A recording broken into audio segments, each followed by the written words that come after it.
Chapter 8. The Dad Who Stepped In. The next day, Ruby knew she had to go to Tyrannosaurus Rex, holding her head high as she went to find him. He had a nest located on the far side of the island, keeping away from the family till Ruby felt he was ready to play the part of Chomper. She wondered what he was up to, hoped he was still on the island and hadn't left after she ran off. Ironically, Tyrannosaurus Rex was still on the island, gazing down at his reflection that rippled and changed. There, gazing back at him, was the annoyed face of Chomper. Tyrannosaurus Rex only grinned, chuckling a little. "You let me back in!" "Why would I do that?" "Because you don't think I'm living the life you'd want." "True. But things have changed since I last occupied the mortal body of ours." "What are you talking about?" "I think you know exactly what I'm talking about. You're the alpha. You have a mate, and I must say, I'm starting to see how she ran away with our heart." "Ruby, don't say that. You don't even know her." "I saved her once. Or did you forget you asked for my help because you were too weak to defend and protect her from the pack of fast-biters?" Chomper frowned, and Tyrannosaurus Rex went on. "That's what I thought. As I was saying, you have it pretty nice. A loving mate, a family. I barely had to do anything to get to them." "No, you're not on the island, are you?" "I am, and pretty soon I'll be sleeping next to your little fast-runner mate." "You rotten son of a—" "Tyrannosaurus Rex, are you here?" "Ruby!" "So long, Chomper." With a sweep of his tail, Tyrannosaurus Rex chuckled as Chomper was washed away. He smiled, glad his plan was coming together nicely. "I'm over here." When she arrived, Ruby found him gazing out at the big water. "You're still here, even after I... Fast runner." He didn't sound upset, simply watching the waves. "Did Chomper really cross the big water?" "Yes, he did. All on his own, I might add." "All this time I called him a coward, thought he was weak. Maybe it was I who was weak, thinking only strength and killing mattered. I want to thank you for sharing his life with me. I wouldn't be who I am without you. And even if you only ever see me as a friend, that's enough for me." "Oh, I was really worried you'd hate me, maybe try to eat me or just leave." "No, I might be a monster, but I'm not heartless." It was then Ruby looked at him, as though she saw someone else, separating him from Chomper.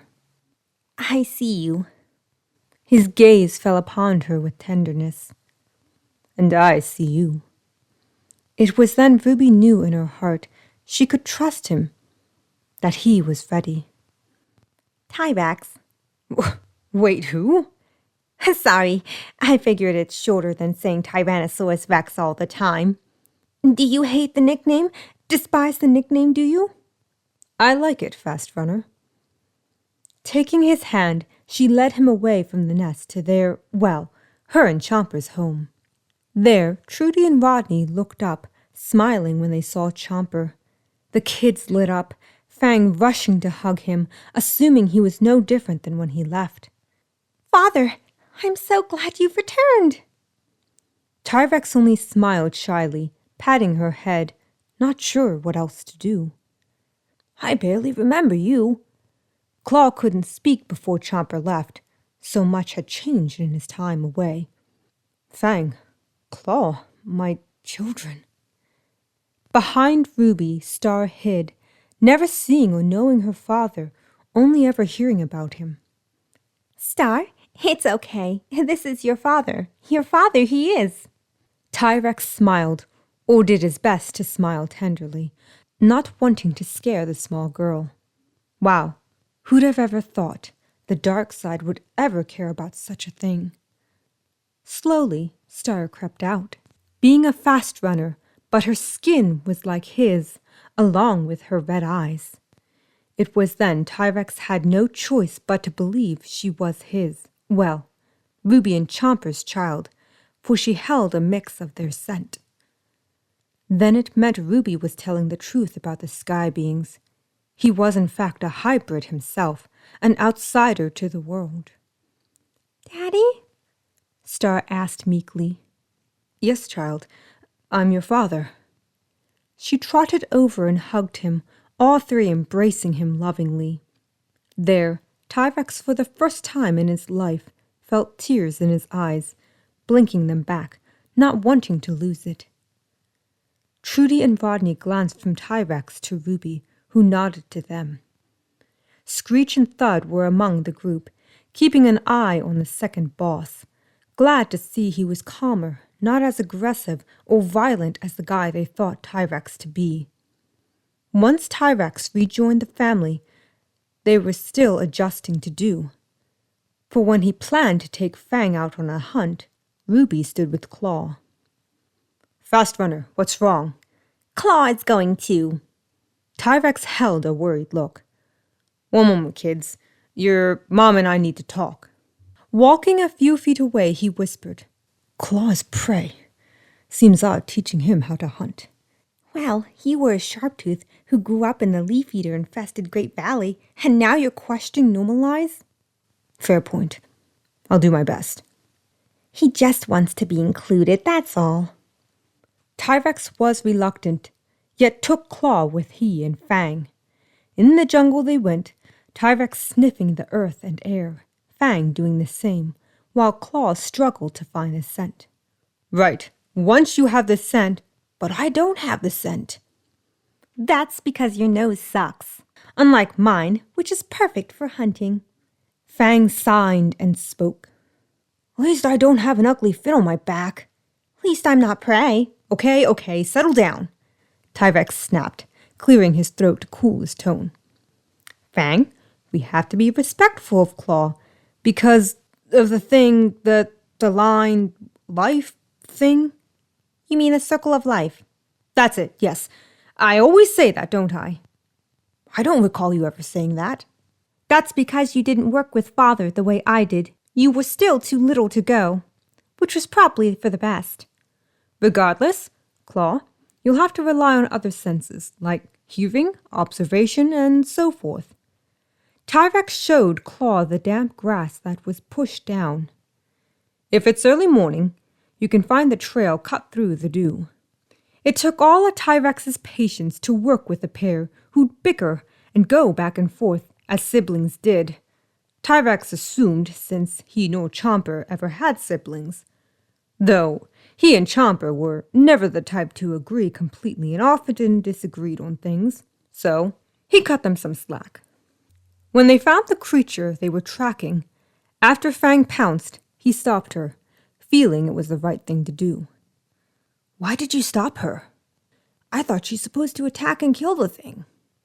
Like I say, we hunt only when we're hungry and not for sport. Otherwise, it would ruin the circle of life. You can't take more than you need and must respect all living creatures, son, from big to small. I guess. Tyrex took the children back, Ruby sharpening her weapons, while Star played with some wooden things. Looking upon the wooden things, Tyrex saw they were different shapes. Creatures were toys. He was amazed, wondering even more about the sky beings who helped create him. His answer would come sooner than he thought, for that night Ruby pointed to the sky, seeing a new star. That means your parents will be visiting shortly. How can you tell? They're just a bunch of little white specks. No, the stars are so much more. Worlds, places we can't even begin to understand. There is life out there. How did you get to be so smart? Smart? Me? Yeah, you know so much about everything. More than I could ever know. You're learning, though. Within a few days, the star got brighter and brighter, Ruby assuring Tyrex they were safe, taking and holding his hand to keep him from running off. Tyrex felt ashamed. Even the kids weren't scared. All were joyous, happy and delighted to welcome the object that fell from the sky. It whizzed across the big water, approaching them quickly. It sounded of thunder as a gust of wind blew, disturbing the trees and plants around them. Tyvex gazed in awe, watching as the large thing settled, the air dying down as there was a hissing sound, a section dropping for a set of beings to exit the craft. Was it them? The sky beings? He wasn't sure what to expect, but he certainly didn't expect to see a pair of rainbow faces. "Son, you're back!" The male rushed and hugged the shocked Tyrex. Jonathan, give our son some space. Nancy approached him, looking him over with a sad gaze. Chomper? Hi? Well, it's late. Time for little ones to go off to bed. There was a collective groan. Don't worry. You'll get plenty of time to spend with your grandma and grandpa tomorrow. With the little ones tucked in, the adults built a fire outside to talk. All eyes were on Tyrex, who held a worried expression, unsure how the sky beings would feel toward him. While he possessed Chomper's body, would they view him, the dark side, as their son as well, or shun him for being so far removed from the one they knew? You're not our son, are you? I'm in his body. Nancy, Jonathan, this is Tyvex, the Sharptooth within, who was suppressed by Chomper for years, but as of recent, Chomper is unreachable. We have had trouble trying to talk with him as well. Many of our attempts went unanswered. I know I'm your son, but I have many questions. Who am I? The sky being part of me, that is. Come, we should speak alone. Ruby nodded for him to go, that she be waiting for him. Once he got over the initial fear of boarding the strange thing, he entered and found it was homey, like the house Ruby and the family lived in. I'm sorry I'm not Chomper, that I'll never be him. We figured this would happen. You knew about me? Yes, Chomper spoke of us, fearful of what would happen should he lose control, succumb to his dark side, his feral instincts. At first we'd worried we'd never see you again, yet here you are. While you certainly are different from the Chomper we know, you are still our son, and it's clear you need some guidance. Our guidance. Not too much, though. He learned how to evolve his body. Looks like Godzilla. Who's Godzilla? Nothing, simply a folk tale from our world. There are many things you can do depending on the situation. What else have you done? I could camouflage my skin, go scentless, even my vision can change. I can see at night, even read the warmth of a dinosaur's body. Can you do all this too? And more. But son, these gifts are not meant for fighting or killing. I know that now, sir. I see the error of my ways and swore to use my gifts for good, to protect the fast runner and her family. That is my new mission. Have you any clue if Chomper will come back? I can't say. Time works differently there than here. Still, I will play my part as the dad who stepped in. Perhaps we could conduct some studies on you. Will it hurt? No. Tyrex worried, yet did all they asked, the pair conducting several tests. The first his reflexes, speed. Then they stung him, drawing out blood from his body. That one almost made him faint. He awaited their verdict, watching as Nancy tapped upon a see-through image, comparing it to one of Chomper. Side by side, Tyrex saw a vast difference between them, wondering what the light indicated. Amazing. I've never seen readings like this. Am I going to die? No, but your leg. You hardly notice the broken leg. It's as though it's healed on its own. Well, on your side of the family, they were quick to heal. What I'm saying is, being in the new frame of mind, you're able to unlock abilities we didn't even know you had. It's baffling, to say the least. Nancy's fingers tapped the screen. The tests indicate an altered energy signature. Meaning? Meaning you're evolving at a rapid rate, but you must be careful. Your body is still mortal after all. Too much strain, and, well, you might harm yourself. Harm myself? Do you think he'd explode? Jonathan! What I mean is, you're fine. Just, be careful, with what you do. Also, can I ask you guys a question in confidence that you won't tell the fast runner? Yes. Spending all this time with her, the family, I can see myself living the rest of my life with her. I'm starting to see why Chomper chose her. She's smart. Interesting to talk to, even if she talks in circles. But when I'm with her, my soul is no longer restless or seeks power. It's as though the love he felt for her suppressed the monster, sealed me away. What if I'm doing the same to him by caring for her? It was hard not to be touched by his words, Nancy seeing Chomper and Tyrex as two sides of the same coin. Either way, Ruby needs aid in raising the kids, and the dinosaurs need an alpha, one who values the circle of life, one who can bring forth a new dynasty of peace. We believe Chomper could do that, and so can you. Thank you for believing in me. Tyrex offered a smile. How can I perhaps woo the fast runner? Well, life's a dance, son. You learn as you go. What's dancing? We'll show you. Tyrex spent the rest of the evening with the sky beings, doing his best to understand their customs and odd ways. It was new, exciting, Tyrex understanding the eagerness Chomper felt when confronting something new and interesting. They told of a world like the one he lived on, yet was far more advanced, more intelligent, beyond anything he could understand. Music was something Tyrex enjoyed.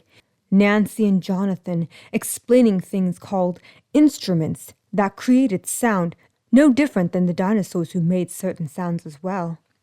The sky beings had to compare a lot to something Tyrex could understand, otherwise they'd lose him.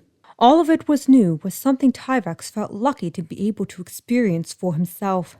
The one thing that he wondered, what was Chomper up to in the between space? Had he decided life was easier there instead of the world of the living, where he'd been mocked, misunderstood by many? Tyrex wouldn't blame him. After all, Tyrex was harder on Chomper, calling him weak, pathetic for choosing peace over fighting. Though given the power and gifts, it was clear to Tyrex, Chomper was not backing out due to fear of self-harm, but rather to protect those around him from himself. For Chomper knew he possessed an advantage over all, choosing to let others think him weak instead of the incredible alpha he truly was.